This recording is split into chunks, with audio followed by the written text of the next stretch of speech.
Hey, good morning from the Hashknife. Well, it's first part of August, and a little bit different activity today, what we normally have to do. But we're in a drought situation, and we've got a bunch of pests like grasshoppers that have eaten up all of our winter pasture. So it's been hot temperatures and not a lot of hay growth around the country. So the price of hay is 3, 4, 5 times what it normally is, if you're stupid enough to pay that 5 times, because it's worth more than what a cow is worth. So we've made some decisions, and part of it is we have to cull a bunch of the herd back because we can't feed them. We can't afford to feed them, and that's just the way it is. Everybody's in the same spot. We're no different. Everybody's run their place a little bit differently because of the assets that they have, meaning the grass, whether they got some hay to put up themselves or not. And we don't. We find it more efficient to graze, and has worked out very well for us. But in a year like this, even the guys who've got irrigated ground are having to cull their herd back too. So this is a morning where it's not all that fun. Everybody's a little bit on the grumpy side because we know what this means. It's you work for decades to try to build a herd and improve your genetics, make a good product for those that are wanting a good piece of meat across the counter. And now we see it go down the road earlier than it should. We shouldn't be doing anything until the first part of October, where we would wean our calves from the cows and then sell the calves, preg test the cows, and of course cull some of the ones that are of an age that you're not going to keep, or you just don't like the way they're producing a calf, things like that. So with that not being a normal year, here we are, and we're not going to sell these calves. We're going to sell the cows and the calves. We got to sell some pairs. And so we're going to gather up a bunch of them this morning. We're going to be moving them around to different pieces of grass where we still have grass that was not really affected by the hoppers much, because it's native grass. And they're not seeming to get their pinchers onto that native grass and eat it up like they are this improved grass that we have on our winter pastures, which we have none. So this is kind of where we're at this morning. And even this horse is a little bit growly. You hear him talking and moaning and groaning. So we'll take you on this ride with us. Well, as you can see, we're moving these cows. It's cool. Lisa's in the front after we got them gathered, and they gathered pretty quickly because they're thinking that they can find some better grass and be a little bit happier. They're not in horrible shape. A couple of them that aren't doing well, but calves are actually looking pretty good.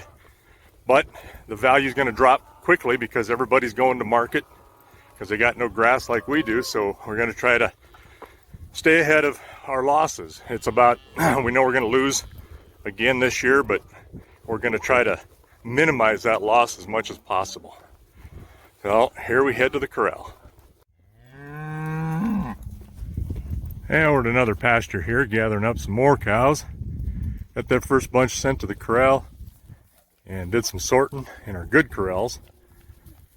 And now it's a matter of gathering some of these guys up, as I got some older cows that need to go, and we'll bring them in, sort them off, and do the same thing. Get ready to take them to town this coming week. And Lisa's up there ahead in that side by side with that grain, like the Pied Piper. They really appreciate that grain coming out of that, and it does make it a little easier to gather sometimes, especially when it's a little bit cool. These cows, they really like that cow cake. So you know what, I kind of cheat when it's just me on horseback and I got a limited number of horses, just the one that's under me. I can't ride more than one. Well, at a time. At least it's got most everybody kind of held up there at these old corrals, and they're in tough shape, but they work with a little bit of patching here and there and everywhere. So we're trying to just ease them in there so we don't lose them, and she's doing a good job of holding up, getting most of them together, and then enticing them in there, and we'll kind of reward them with a little cake when they get in there and settle them down a little bit before we start working them. And this is not working too bad. Yeah, we got everybody in, and now it's time to sort what we're going to cull and take to town out of this little bunch of cows and calves. Alright, so we're kind of sorting these cows and calves off. Out! Out! I don't know what this, yeah, calf is out. This cow, I'm not sure. Out! Good job. Good catch. I couldn't see her, she snuck by me. Alright. And we know by which ear tag who we want ahead of time. I've already went through some of these. And we know by age class that they gotta either stay or go. The older cows are gonna go because they're of less value long term. So getting them cows and calves off, sort these guys out, and here's a calf. Nice calf, but it's gonna have to go. This one goes in. Number 34, right? Yep, she goes in. Nice calf, but the cow's older, so she's got to go. This is the problem. Hard decisions. Bad decisions. All right. Out.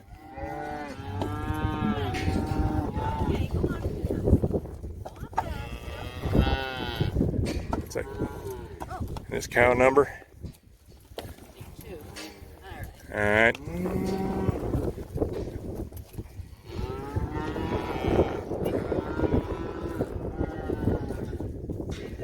Cow goes out. Come on, this time go. Go. Cow.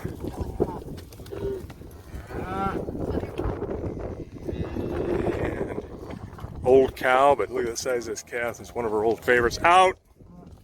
Are you playing merry-go-round? And she kind of is. She thinks there's some feed in here for her. Well, we got some movement around, shuffling cows and cull cows and heifers, and so we're just going to take this little bunch down here to water and hopefully call it a day until we start this whole process of sending everybody to town in a few days. Hasn't worked out too bad. Been all right. Gotten some no wrecks that happened, and everybody's healthy, moving, and happy to go to water. All right, we've got these cows loaded, coming to town, and gonna bring them in here to stockyards, get them unloaded, and hope for good prices. All we got left.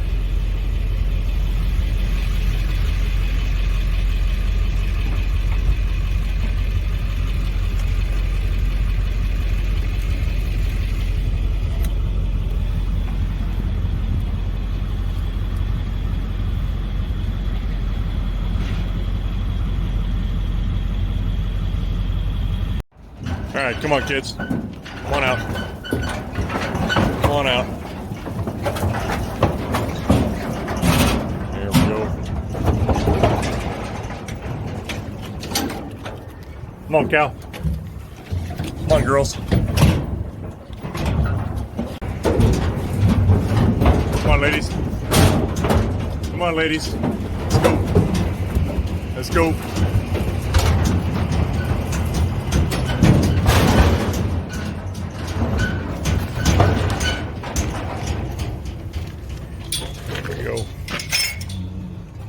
Hey, girl.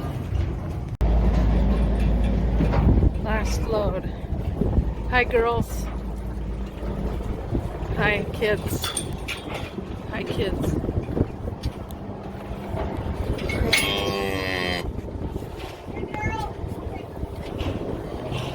Hi, kids.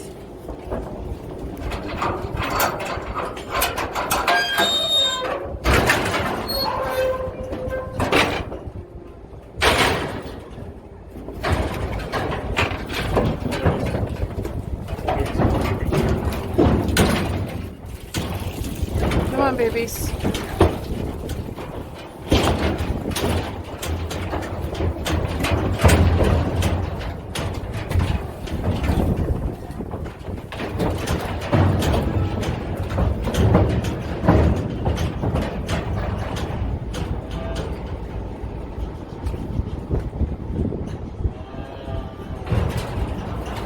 Well, after a long day, all the pairs that we wanted to go to town with are in, and which see is a leftover empty trailer and needs to be cleaned up.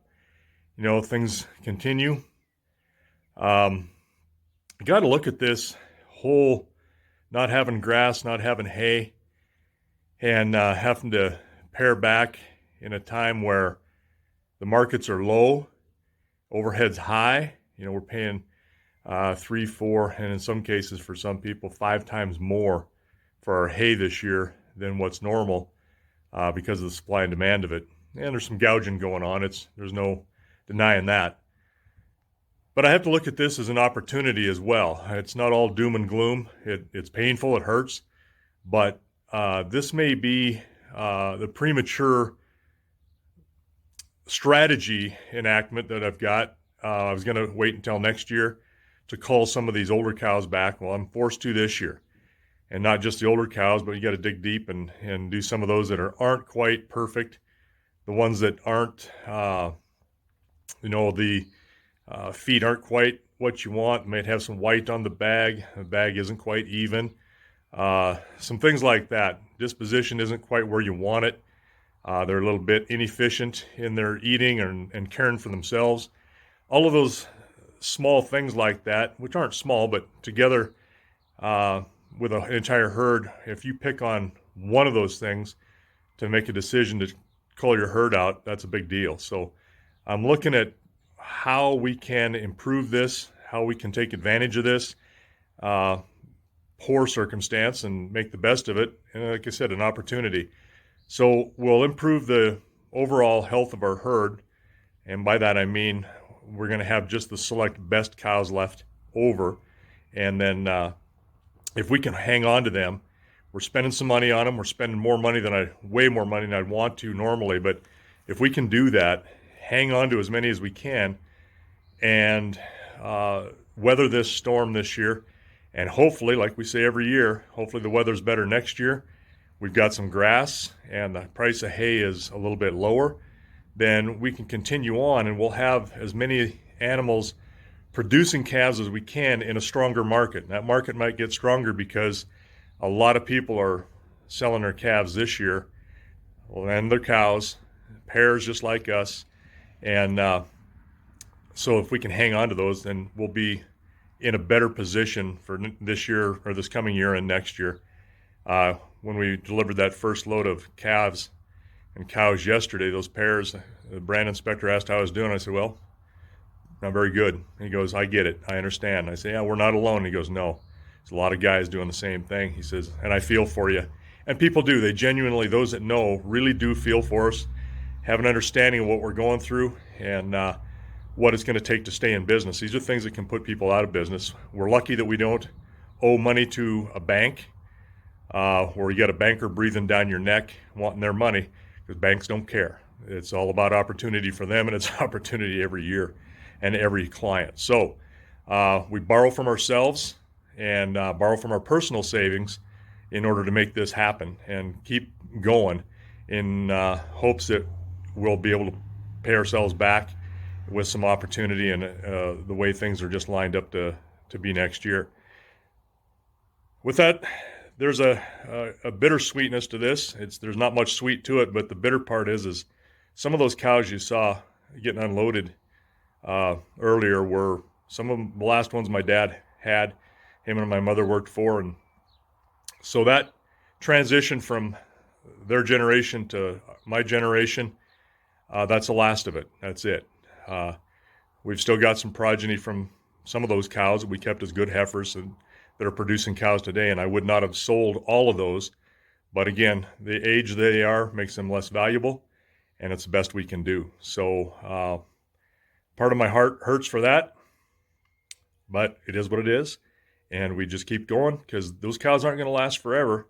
They just weren't supposed to go this soon.